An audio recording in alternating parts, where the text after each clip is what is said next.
नमस्कार दोस्तों, मैं राकेश मेहरा जीके क्लासेस के यूट्यूब चैनल पर नेबरिंग कंट्री की इस सीरीज़ में आप सभी का हार्दिक स्वागत करता हूं।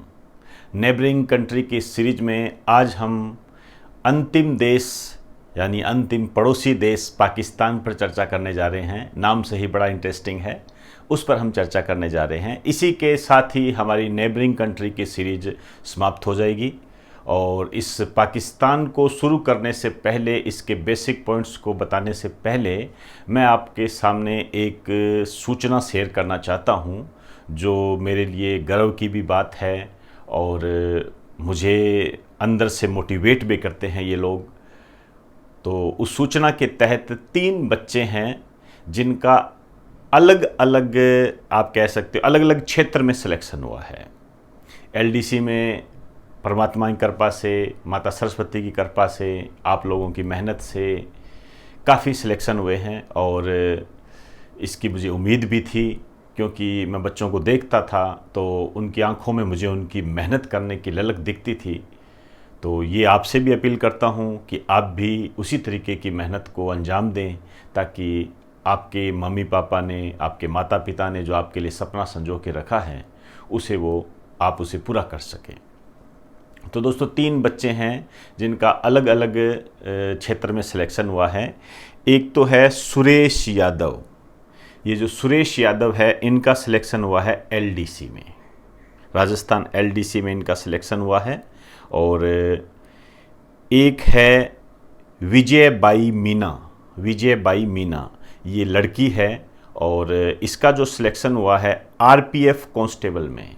ये लड़की शब्द मैंने इसलिए इस्तेमाल किया क्योंकि देखिए, महिलाओं का या गर्ल्स जब सिलेक्ट होती है तो अपने आप में एक बहुत बड़ी बात होती है। ये दूर दराज गांव के क्षेत्र के लोग होते हैं और यहाँ पर गर्ल्स का कामयाब होना मेरे हिसाब से, मेरे व्यूज़ के आधार पर बहुत बड़ी बात होती है। तो उस क्षेत्र से निकलकर यदि हम उपलब्धियाँ प्राप्त करते हैं तो वो एक अनुकरणीय देखने को मिलता है हमें। इसके अलावा तीसरे हैं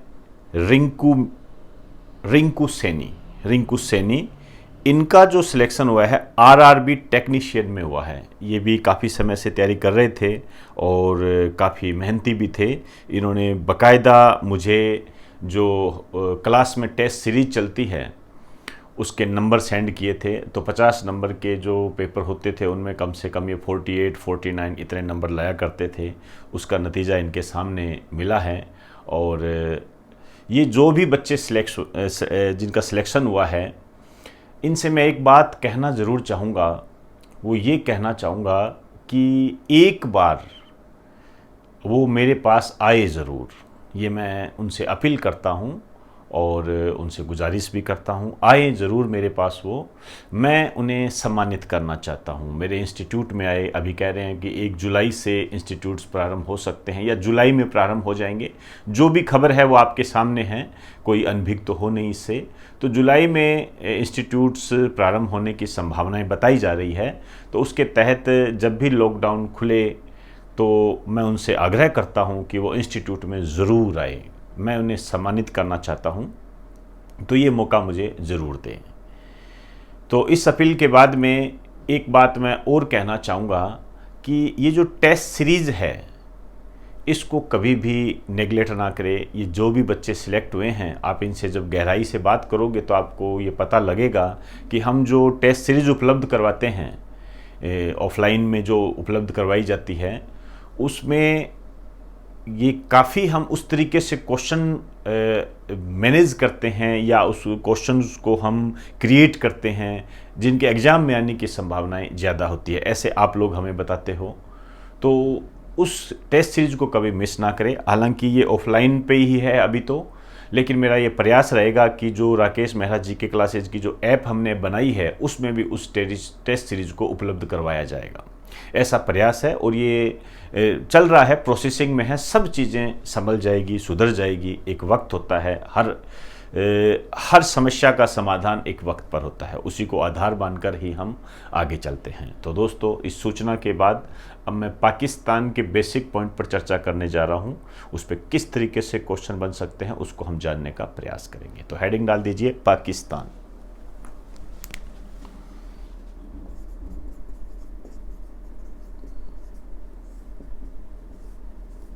देखिए, वास्तव में जब हम बात करें तो जब मैंने आपको बांग्लादेश करवाया था तब मैंने पाकिस्तान की उत्पत्ति के बारे में बता दिया था कि भारत का जो विभाजन हुआ था तो पाकिस्तान दो रूपों में था। आप कह सकते हो, मैं थोड़ा सा बेसिक बता देता हूं। भारत का विभाजन हुआ तो एक तो बना भारत, दूसरा पाकिस्तान बना। ये जो पाकिस्तान था ये दो रूपों में था, इसकी दो फॉर्म थी। मैं पहले बात कर चुका हूं इसलिए यहां पर मैं बात नहीं करूंगा। पश्चिमी पाकिस्तान और पूर्वी पाकिस्तान। जो भी नए बच्चे जुड़ते हैं, यदि वो पाकिस्तान के भारत के विभाजन के बाद की घटनाओं को देखना चाहे तो बांग्लादेश में इसके संबंध में हम कुछ बातें कर चुके हैं, उनको वहाँ एग्जाम की दृष्टि से आप देख सकते हो। ये जो पूर्वी पाकिस्तान है ये वर्तमान बांग्लादेश है। ये अब हम पाकिस्तान की बात कर रहे हैं, इधर आ जाइए। इसका जो ऑफिशियल नेम है, पाकिस्तान का जो ऑफिशियल नेम है, इसको कहते हैं इस्लामिक रिपब्लिक ऑफ पाकिस्तान।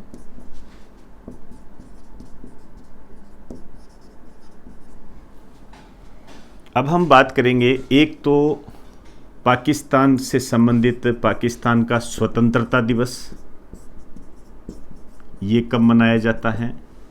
एक पाकिस्तान का गणतंत्र दिवस कब मनाया जाता है, रिपब्लिक डे, ये कब मनाया जाता है। एक पाकिस्तान का जो संविधान है उस पर मैं बात करने जाऊंगा और दो डेट याद रखनी है, एक तो ये पारित कब हुआ और ये लागू कब हुआ। देखिए, पाकिस्तान के स्वतंत्रता दिवस की बात करें तो ये 14 अगस्त 1947 को, भारत की आज़ादी के एक दिन पहले इस दिन को डिसाइड किया गया था। तो 14 अगस्त 1947 को ये पाकिस्तान आज़ाद हुआ था, अस्तित्व में आया था। और जो गणतंत्र दिवस है ये 23 मार्च 1956 को मनाया जाता है। ये जो संविधान पारित हुआ था ये हुआ था 10 अप्रैल 1973 को, और लागू जो हुआ था ये हुआ था 14 अगस्त 1973 को। तो काफ़ी टाइम बाद जाकर पाकिस्तान का संविधान लागू हुआ था। ये डेट आपको याद रखनी है। एक बात और ध्यान रखना, ये जो पाकिस्तान का संविधान है ये जुल्फिकार अली भुट्टो की सरकार और विपक्ष ने मिलकर तैयार किया था। लाइन लिख दीजिए, इसे जुल्फिकार अली भुट्टो की सरकार व विपक्ष ने मिलकर तैयार किया था। तो इसकी कुछ बेसिक बातें हमने की है। आप एक बार इसका स्क्रीनशॉट ले लीजिए। मैं एक बार और बताना चाहूँगा, ये डेट इंपॉर्टेंट है, क्लियर? तो स्क्रीनशॉट ले लीजिए।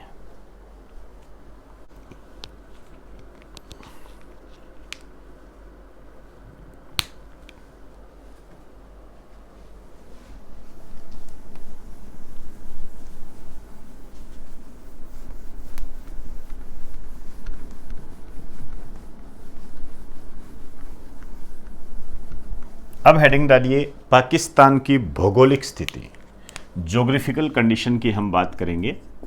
पाकिस्तान की भौगोलिक स्थिति,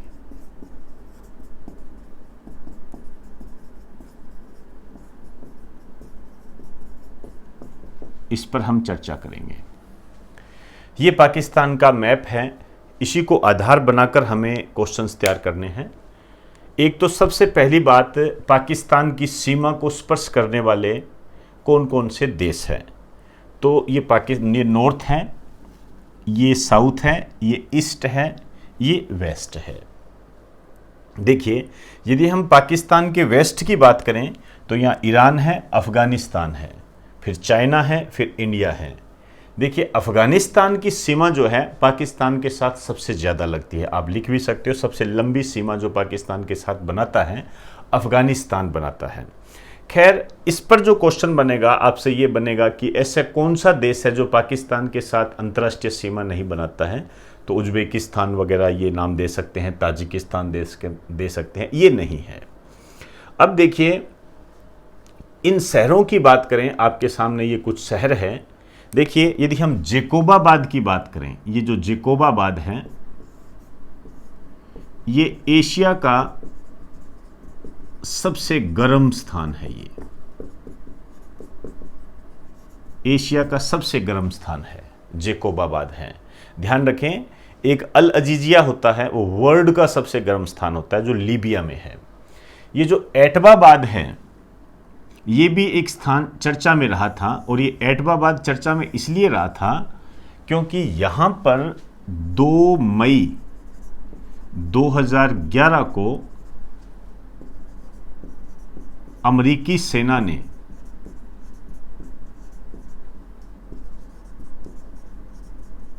ओसामा बिन लादेन को मार गिराया था। ये डेट आपको याद रखनी है। आतंकवादी संगठन था एक अल कायदा, उसके प्रमुख थे ये, लिख सकते हो आप, अल कायदा के प्रमुख। अल कायदा आतंकवादी संगठन थे, ये अल कायदा का प्रमुख था। ये डेट याद रखना, कई बार एग्जाम में इस प्रकार की डेट पूछ ली जाती है। तो अमेरिकी सेना ने मार गिराया था एटबाबाद में। और इस्लामाबाद आप जानते ही हो, ये पाकिस्तान की राजधानी है। अब देखिए, यहां पर एक बात, रावलपिंडी जो है अच्छा शहर है, यहाँ का एक प्रसिद्ध शहर है। एक बार मैंने एक क्वेश्चन देखा था, कौन से खिलाड़ी को रावलपिंडी एक्सप्रेस के नाम से जाना जाता है। तो एक बात यहाँ लिख दीजिए, एक खिलाड़ी है शोएब अख्तर, क्रिकेट के खिलाड़ी है, आप मेरे से ज़्यादा जानते हो, को रावलपिंडी एक्सप्रेस के नाम से जाना जाता है।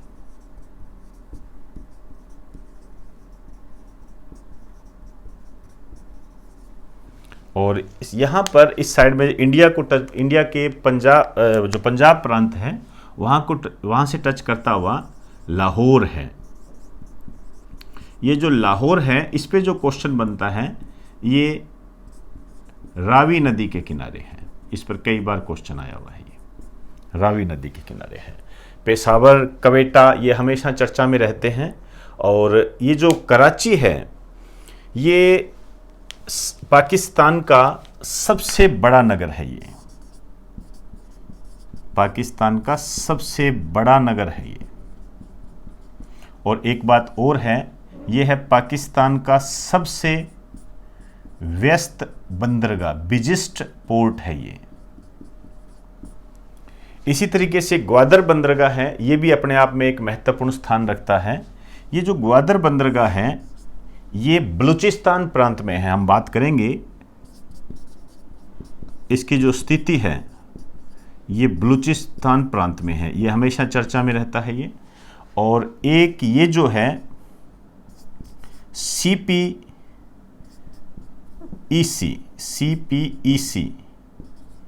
के लिए महत्वपूर्ण,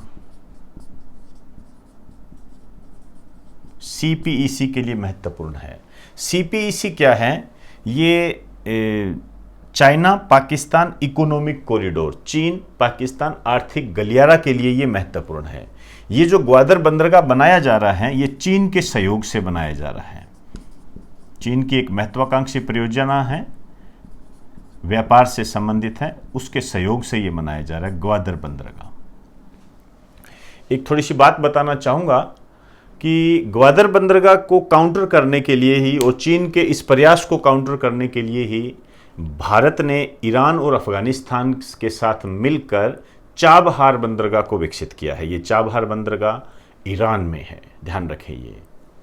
अब देखिए, ये बातें भौगोलिक दृष्टि से तो होगी। हाँ, एक बात और ध्यान रखना, ये जो ग्वादर बंदरगाह पोर्ट है, इसका मतलब इसके नीचे पानी है, ये अरब सागर है, यहाँ पर हिंद महासागर का एक पार्ट होता है, आप जानते हो ये।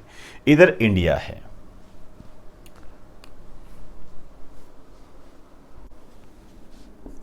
अब देखिए, पाकिस्तान की जो सबसे लंबी नदी है ये सिंधु नदी है। और पाकिस्तान के जो प्रसिद्ध नेशनल पार्क हैं, राष्ट्रीय पार्क, ये 2-3 नाम आपने ध्यान रखने हैं। Hingol national park, Kirthar national park, Chitral national park, Ayub national park. बस थोड़ा सा ध्यान रखें आप इसमें। अब देखिए पाकिस्तान का जो एरिया है, क्षेत्रफल है, ये है 20.77 करोड़। आप 20.5 करोड़ के आसपास मान लीजिए। अब देखिए पाकिस्तान के जो प्रांत है वो 4 है। इनका आपने थोड़ा ध्यान रखना है। एक साइड में लिखिए प्रांत और दूसरे साइड में लिखिए राजधानी।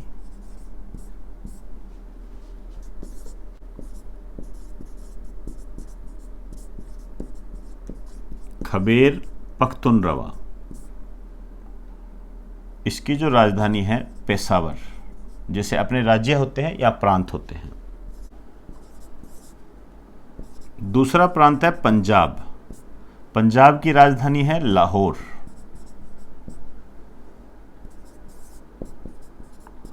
और जो सिंध प्रांत है इसकी राजधानी है कराची। और जो बलूचिस्तान चौथा प्रांत है इसकी राजधानी है क्वेटा। एक बात और ध्यान रखना, ये जो बलूचिस्तान है इसको पाकिस्तान का कैलिफोर्निया कहते हैं। इसका जो निक नेम है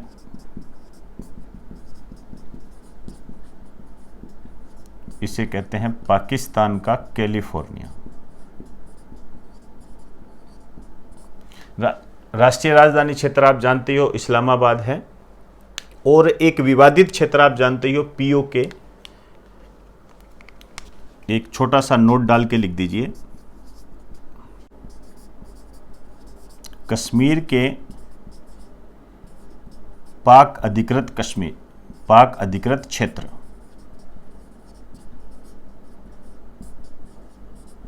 ये मैंने अपने वीडियो में कई बार बताए भी हैं, डिटेल के साथ बताए हैं, आप उनको देख सकते हो। और अभी मैंने हाल फिलहाल भी मैंने इसके बारे में बताया था, शायद मेरे हिसाब से इंडिया चाइना डिस्प्यूट वाले में आपको मिल जाएगा ये। वहाँ पर आप जो बच्चे देखना चाहे देख सकते हैं, जिन्होंने नहीं देखा है। 2 पार्ट है इसके, एक तो है आज़ाद कश्मीर और दूसरा है गिलगित बाल्टिस्तान।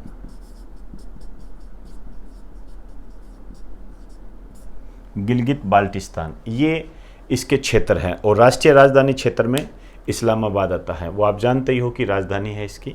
तो ये इससे संबंधित भौगोलिक स्थिति थी कुछ। एक बार आप इसका स्क्रीनशॉट ले लीजिए।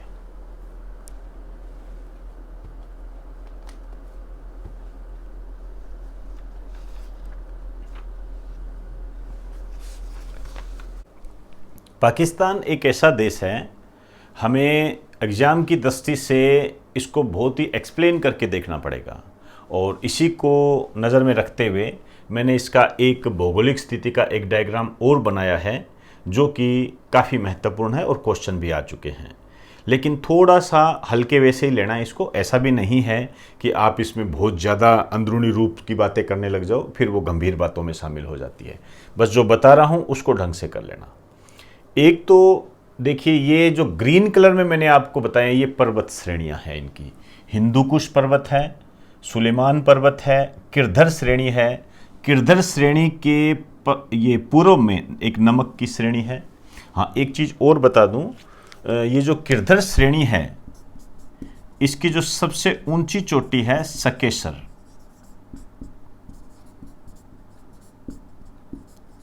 सकेशर है, ध्यान रखना, ये पाकिस्तान की सबसे ऊंची चोटी है सकेशर। और एक बात और ध्यान रखना, आपको हो सकता है कहीं पर ये देखने को मिल जाए कि पाकिस्तान की सबसे ऊंची चोटी K2 है, गॉडविन ऑस्टीज। ये गलत है, ध्यान रखें, ये भारत की सबसे ऊंची चोटी है। तो सकेशर है ये। या यदि इंडिया कोई क्वेश्चन पूछता है तो वो कभी नहीं कहेगा कि K2 पाकिस्तान की सबसे ऊंची चोटी है। अब देखिए ये पोटवार क्षेत्र है, नमक की श्रेणी है, मतलब नमक से संबंधित उत्पादन होता है यहाँ पर। एक चीज यहाँ ध्यान रखें, जैसे ये जो हिंदुकुश पर्वत है, यहाँ पर एक दर्रा पाया जाता है, खैबर दर्रा। कई बार क्वेश्चन आता है इस पर, खैबर दर्रा। और यहां पर भी एक दर्रा पाया जाता है जिसको हम कहते हैं बोलन दर्रा, बोलन दर्रा।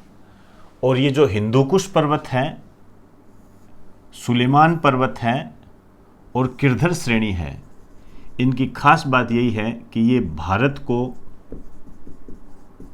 पाकिस्तान से अलग करती है।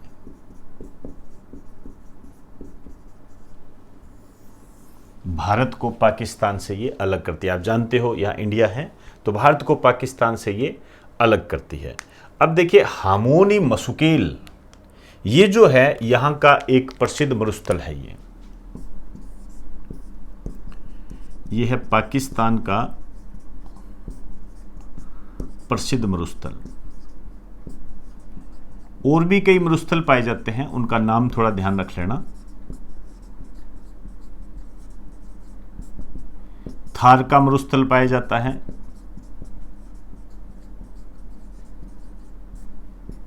एक बलूचिस्तान का मरुस्थल पाया जाता है।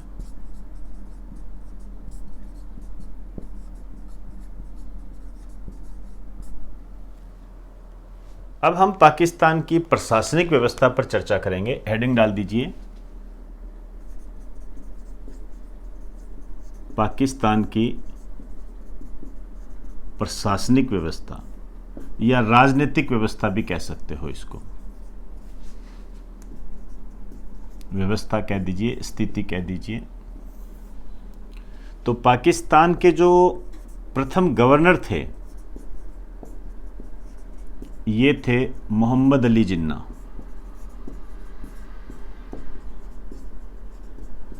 और मोहम्मद अली जिन्ना को कहा जाता है फादर ऑफ नेशन, पाकिस्तान के फादर ऑफ नेशन।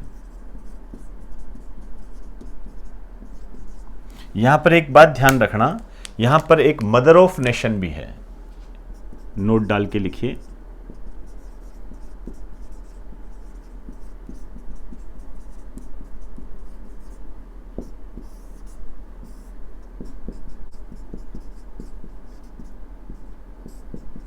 फातिमा जिन्ना मदराई मिल्लत, ये पूरा नाम है इनका।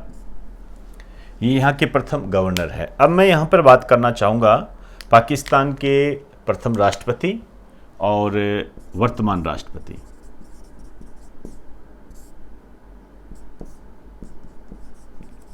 प्रथम कौन थे और वर्तमान कौन है?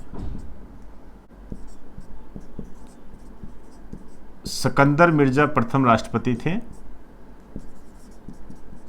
और आरिफ अलवी वर्तमान राष्ट्रपति हैं। इसी तरीके से यदि हम पाकिस्तान इसके प्रधानमंत्री की बात करें, पाकिस्तान के, ये आ भी चुका है, प्रथम प्रधानमंत्री पूछे जा चुके हैं। तो प्रथम और वर्तमान दोनों बात करेंगे। प्रथम प्रधानमंत्री थे लियाकत अली और वर्तमान प्रधानमंत्री आप जानते हो इमरान खान।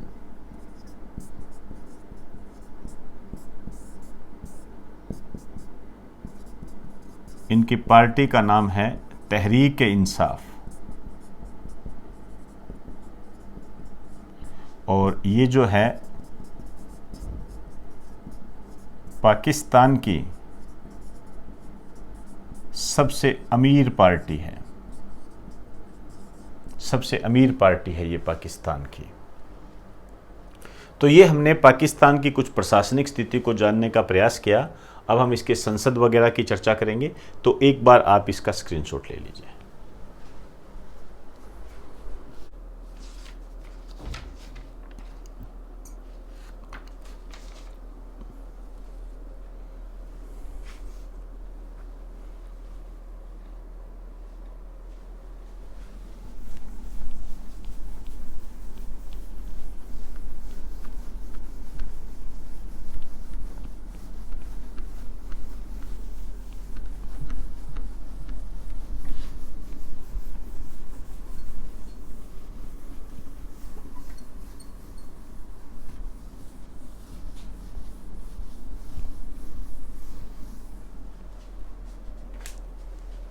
पाकिस्तान की संसद।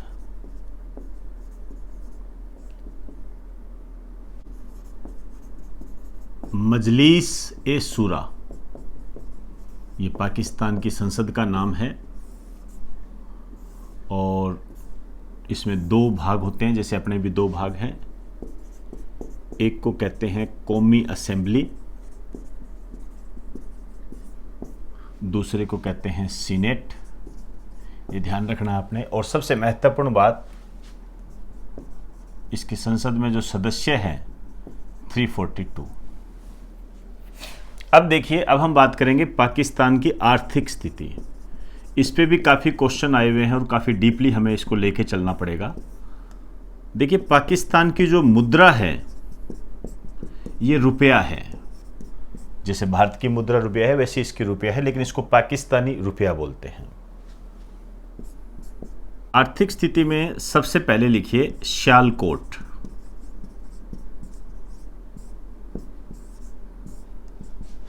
ये कृषि का प्रमुख स्थान है, यहां पर कृषि ज्यादा होती है। यहां पर क्या है, जल स्तर ऊंचा है, इस कारण से ट्यूबवेल से सिंचाई होती है। एक लाइन लिख दीजिए, यहां पर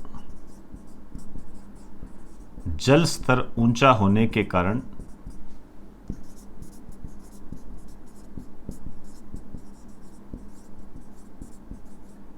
ट्यूबवेल से सिंचाई होती है।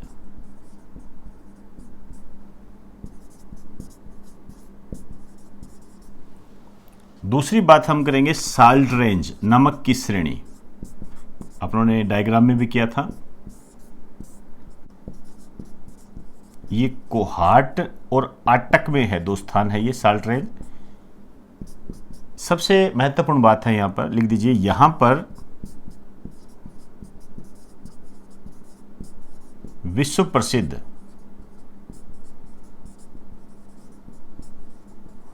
सेंधा नमक की खाने हैं।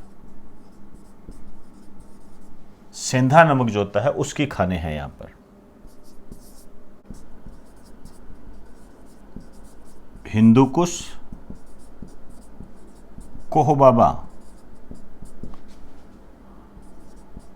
और चगाई पहाड़ियां, ये प्रसिद्ध पहाड़ियां हैं यहाँ की।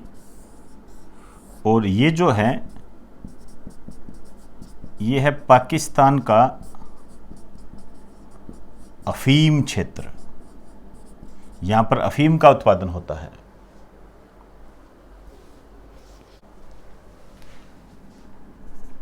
पाकिस्तान का सुई व सियाल क्षेत्र, यहां पर क्या है, प्राकृतिक गैस के भंडार है, या कह सकते हो प्राकृतिक तेल या प्राकृतिक सोर्सेज के भंडार है। यहां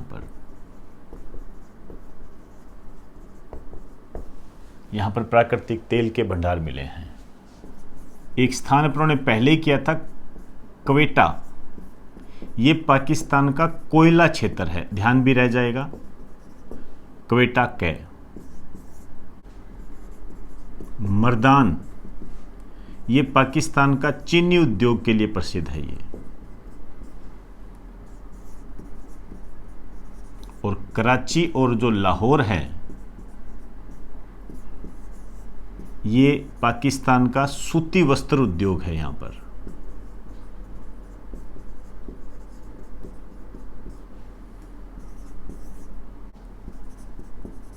एक स्थान है काहूटा और एक है कराची, ये इंपॉर्टेंट है। यहां पर पाकिस्तान के परमाणु शक्ति केंद्र है।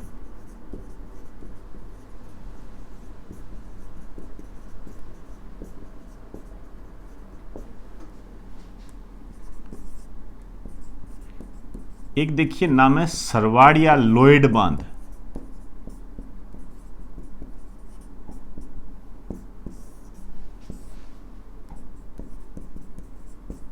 ये क्या है, पाकिस्तान का प्रसिद्ध बांध है, डैम है ये। और ये जो है सिंधु नदी पर है।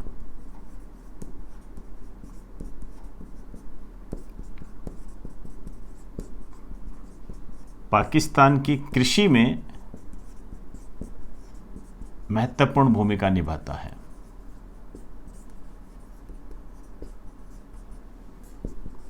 पाकिस्तान में जो कृषि है उसमें ये एक इम्पोर्टेंट रोल प्ले करता है। ये थोड़ा चेंज कर दीजिए, ये सरवाड़ नहीं है, सक्खर है, सक्खर।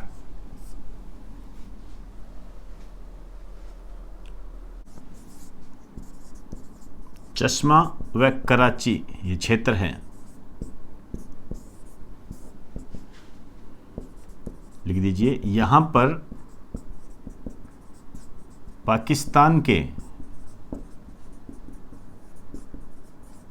नाभिकीय बिजली के केंद्र है। ये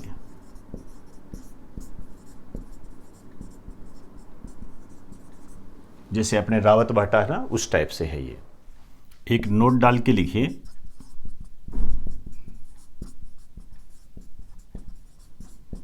पाकिस्तान की झीलें। देखिए, एक झील है सैफुल मुल्क झील।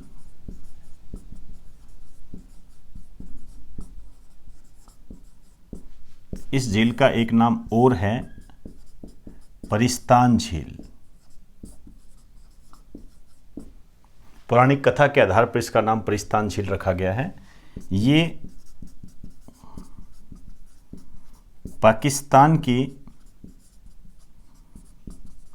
सबसे अधिक ऊंचाई पर स्थित झील है।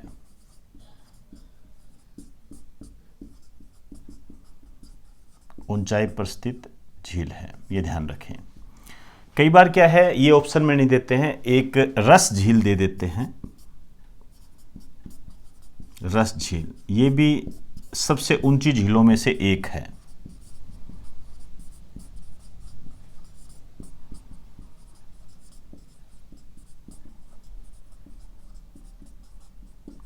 और इसकी जो ऊंचाई है लगभग 5000 मीटर, लगभग 5000 मीटर है। और इसकी जो ऊंचाई है लगभग 10,000 मीटर है। ध्यान रखना, ये लगभग बता रहा हूं ये। तो एक बार आप इसका स्क्रीनशॉट ले लीजिए।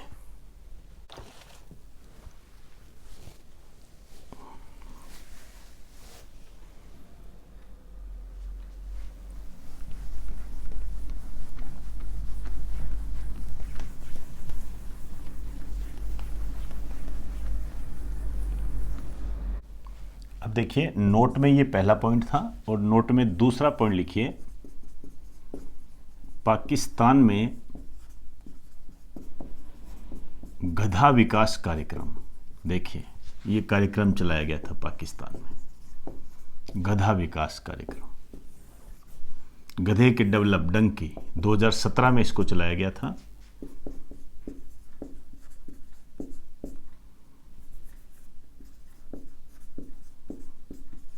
इसके तहत पाकिस्तान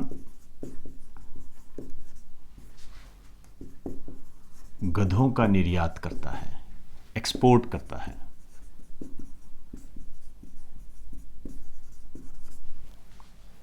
और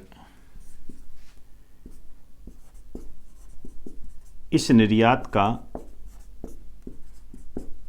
पाकिस्तान की जीडीपी में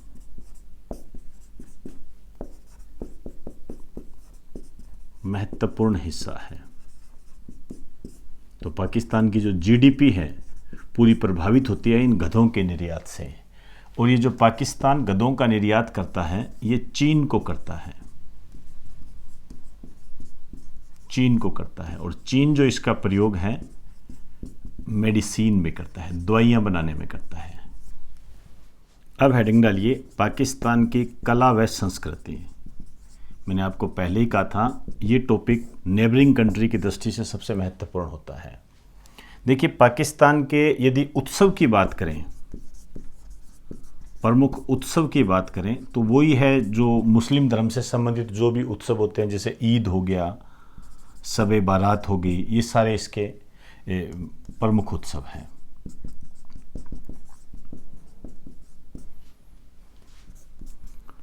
अब देखिए, इसके अंदर कुछ प्रमुख जनजातियां पाई जाती हैं, उनकी बात करेंगे हम।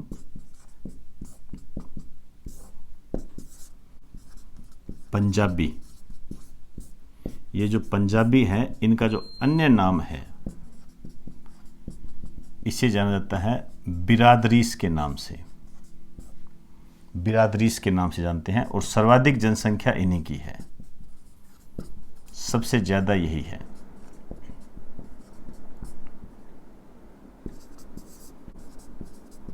पश्तून ये है पाकिस्तान का दूसरा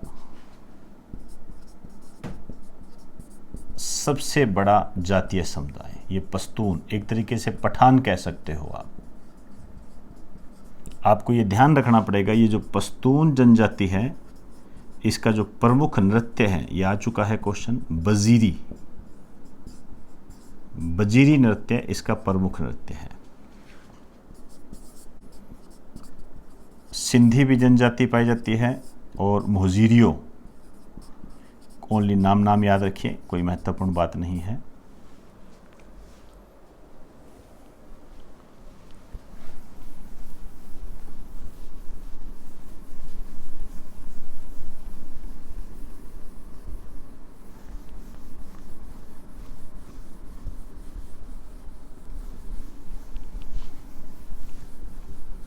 अब हेडिंग डालिए पाकिस्तान के राष्ट्रीय प्रतीक, नेशनल सिंबल। ज़्यादा क्वेश्चन यहाँ से आते हैं, कला और संस्कृति के पार्ट में भी हम इसको डाल के देख रहे हैं। सबसे पहले तो राष्ट्रीय ध्वज, नेशनल फ्लैग।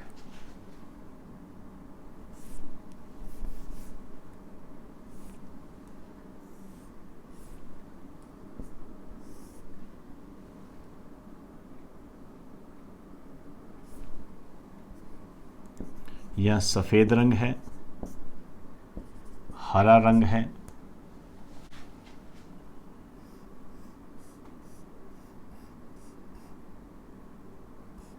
ये स्टार है, इधर चांद बना हुआ है।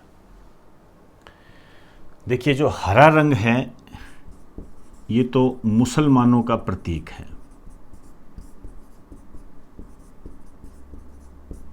और जो सफ़ेद रंग है ये अल्पसंख्यकों का प्रतीक है, माइनॉरिटी, जो हिंदू व अन्य जो जातियां रहती हैं उनका प्रतीक है। स्टार जो है ये प्रकाश का प्रतीक है, प्रकाश रोशनी का प्रतीक है, और चांद जो है ये विकास का प्रतीक है, डेवलपमेंट का सिंबल है। इसको जो डिज़ाइन किया था सैयद आमिर उद्दीन कदवई, इसने इसको डिज़ाइन किया था। दूसरी बात करते हैं हम राष्ट्रीय पशु, नेशनल एनिमल। ये मारखोर हैं। मारखोर एक तरीके से बकरी की प्रजाति होती है। ये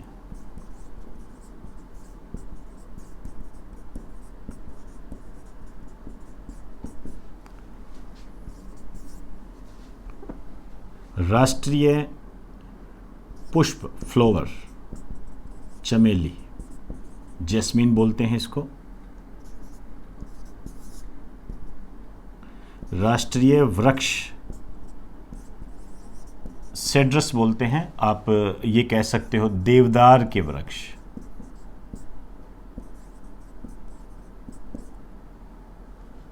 जो सेड्रस है इसे कहा जाता है किंग ऑफ टिम्बर।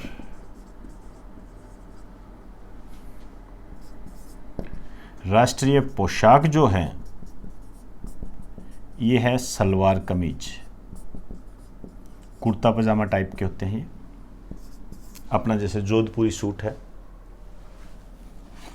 राष्ट्रीय पेय पदार्थ बहुत इंपॉर्टेंट है, ये ध्यान रखना, गन्ने का रस।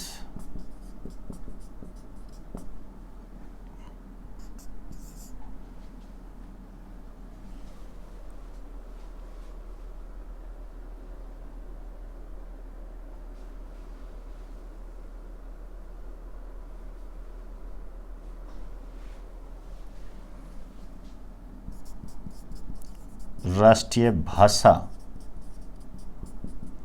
उर्दू, राष्ट्रीय कवि मोहम्मद इकबाल, जिन्होंने सारे जहां से अच्छा हिंदुस्तान लिखा था ना, वो राष्ट्रीय कवि है यहाँ के। तो एक बार आप इसका स्क्रीनशॉट ले लीजिए।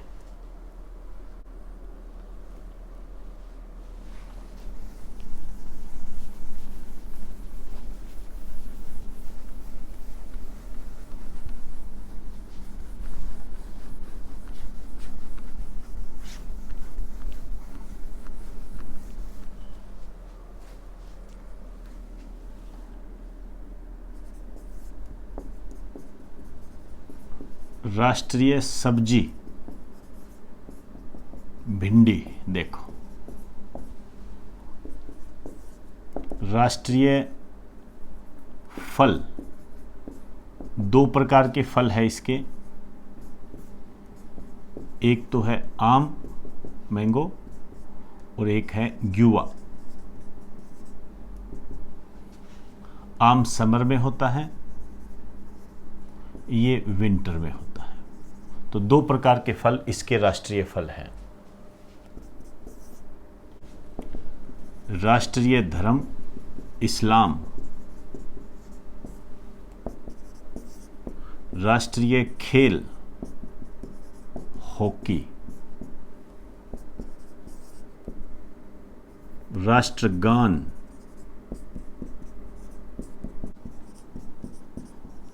कौमी तराना, इसका राष्ट्रगान है। तीन बातें करेंगे। एक तो इसको लिखा किसने था,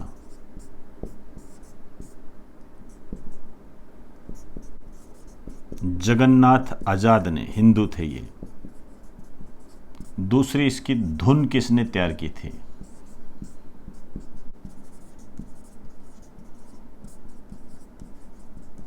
अहमद गुलाम झागला। एक इसकी खास बात है, विशेष,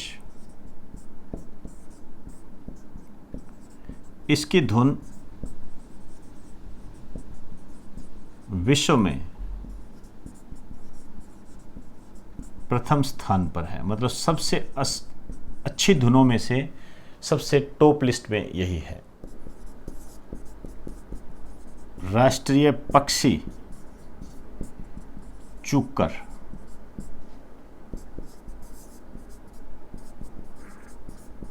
राष्ट्रीय वाक्य एकता, विश्वास व अनुशासन। राष्ट्रीय नदी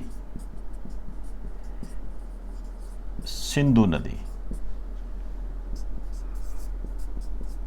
और इसका जो राष्ट्रीय प्रतीक है, ये थोड़ा सा ध्यान दे देना, इस तरीके से एक चतुरांशी ढाल बनी हुई है।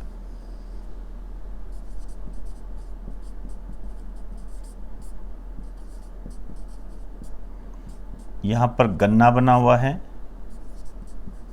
इधर चाय की पत्ती बनी हुई है, इधर कपास है, इधर पटसन है, इधर उर्दू में वाक्य लिखा हुआ है एक, और यहाँ पर फूल माला बनी हुई है। तो इस तरीके का ये राष्ट्रीय प्रतीक है। इसका थोड़ा सा ध्यान देना, ज़्यादा सीरियस होने की कोई आवश्यकता नहीं है।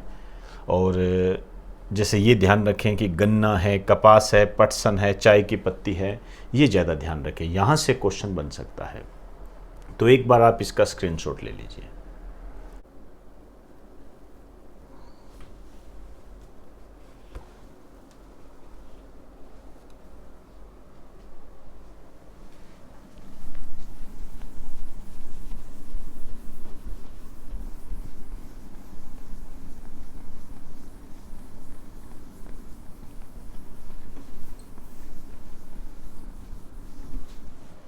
अब लिखिए विशेष, कुछ छोटी मोटी बातें करेंगे।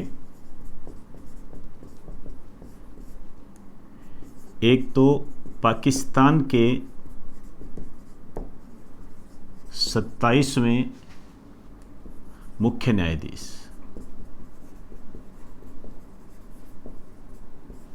ये आ गया था एक बार, जस्टिस गुलजार अहमद।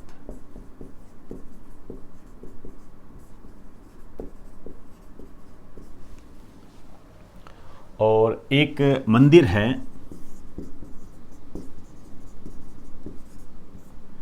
शिवालय तेजा सिंह मंदिर,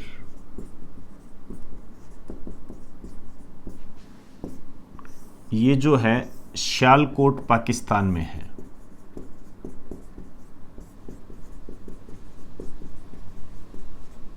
सियालकोट पाकिस्तान में है। ये है 1000 वर्ष पुराना शिव मंदिर है। अब देखिए, चर्चा में ये इसलिए रहा कि 2019 में इसे पूजा अर्चना के लिए खोल दिया गया। एक लाइन लिख दीजिए, इसे जुलाई 2019 में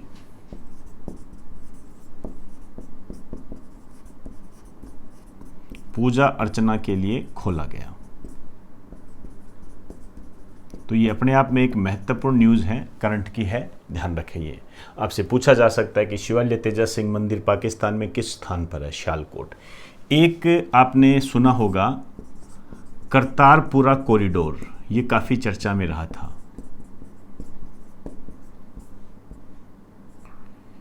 ये सिख धर्म से संबंधित है। करतारपुरा एक जगह है पाकिस्तान में, वहाँ पर गुरु नानक जी ने 18 वर्ष बिताए थे। तो देखते हैं ये कहाँ से कहाँ तक है। तो ये जो करतारपुरा कॉरिडोर है, ये डेरा बाबा नानक से करतारपुरा तक है।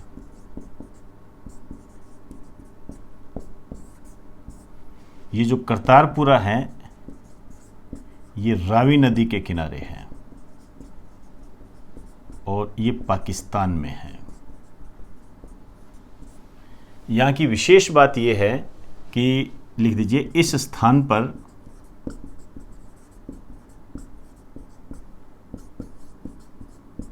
गुरु नानक जी ने 18 वर्ष बिताए थे। तो सिख धर्म की श्रद्धा से संबंधित है, उसके धर्म से संबंधित है। श्रद्धालु यहाँ जाते थे और यहाँ पर फिर एक कॉरिडोर बना दिया गया है। और इस कॉरिडोर की विशेषता ये है कि ये जो कॉरिडोर है, ये कॉरिडोर है,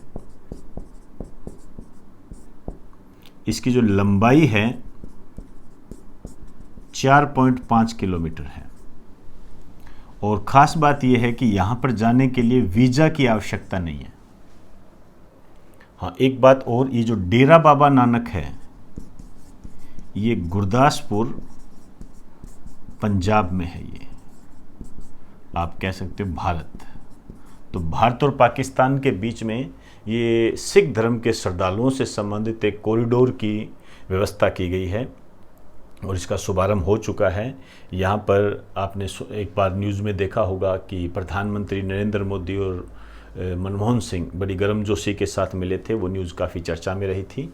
तो ये कॉरिडोर है और ये शिवालय तेजा सिंह मंदिर है, ये करंट से संबंधित पाकिस्तान से रिलेटेड है। और इसके अलावा जो पाकिस्तान से संबंधित जो भी बात हम करंट में पढ़ते हैं, वो हम जो हमारे करंट जीके की सीरीज चलती है उसमें साथ साथ चलती रहती है और उसको आप साथ साथ अपडेट करते रहें। तो एक बार आप इसका स्क्रीनशॉट ले लीजिए।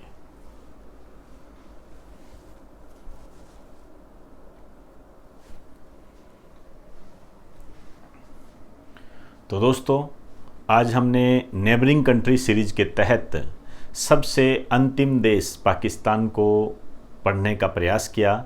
इससे संबंधित जो भी क्वेश्चन बन सकते थे उसको हमने जाना। हमने जितने भी कंट्री किए हैं उनमें सबसे ज़्यादा जो क्वेश्चन आते हैं पाकिस्तान से आते हैं।